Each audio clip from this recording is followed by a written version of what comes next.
Presenting to executives. This is a topic that strikes fear in the minds and hearts of many senior managers and directors.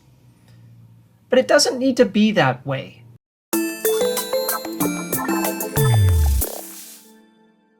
You can present yourself with confidence, conviction, and put on a great show that will impress executives as opposed to depress executives.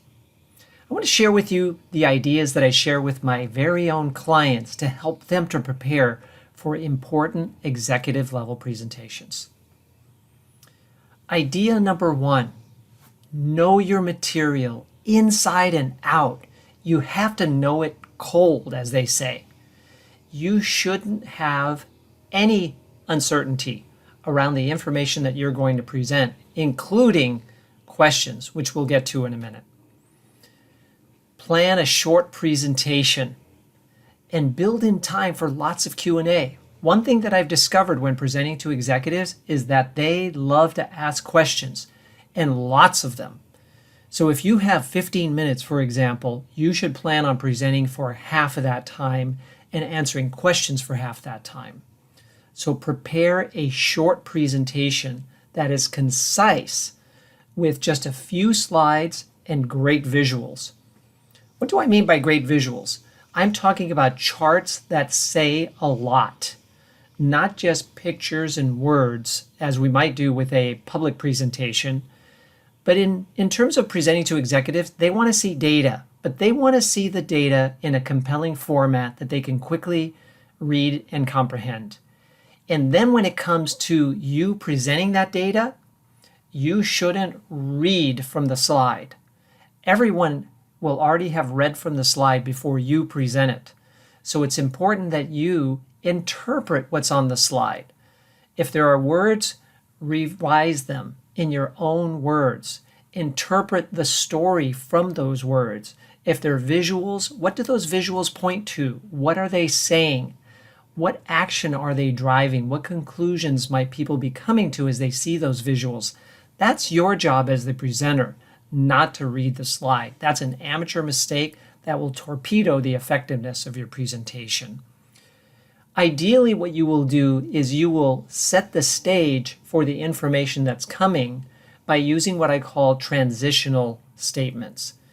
Before going from one slide to the next, you'll actually prepare the executives for what's to come.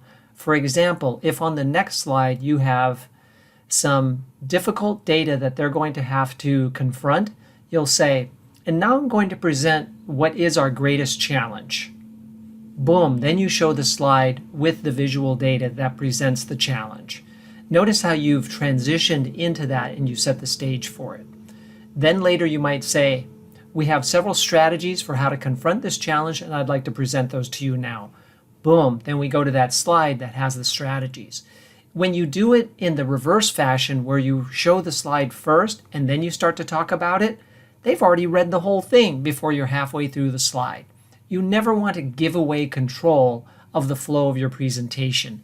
Own it, control it, and build anticipation for what's to come.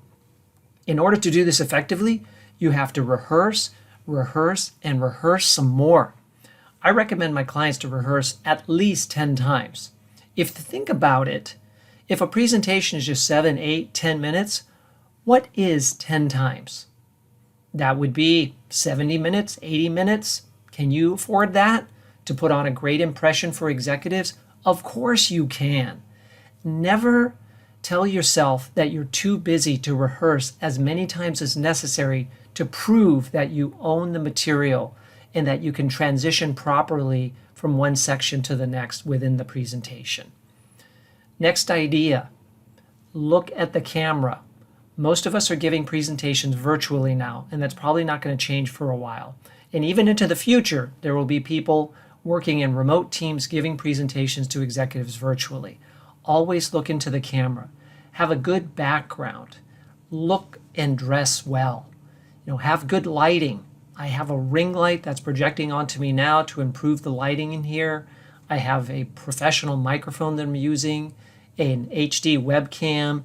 Look and sound your best, and when you combine that with ownership of the material, knowing your material inside and out, driving through the presentation with confidence and conviction, you really put on a great presentation. Now, a couple other ideas before we wrap this up. Don't present any problems without solutions. Executives demand that you think of solutions and not just present challenges. So always incorporate that into your presentation. Last idea, anticipate the questions that you're going to receive.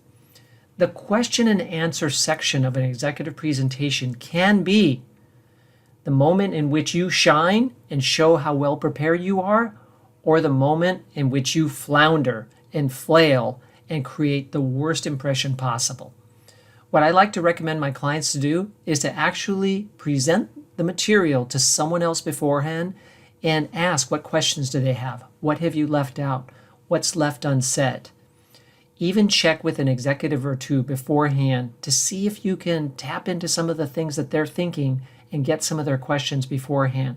The more you can anticipate questions and be prepared with ready-made, confident answers, the better you're going to come across.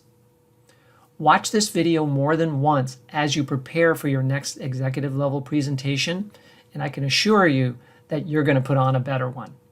If you'd like to learn more about working directly with me, then go to my website and click on Services and One-on-One Coaching. I'd be more than happy to help you to develop over time to be the excellent presenter that you can be.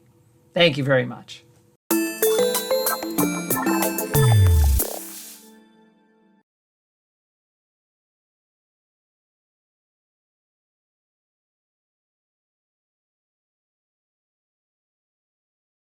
Thank you very much.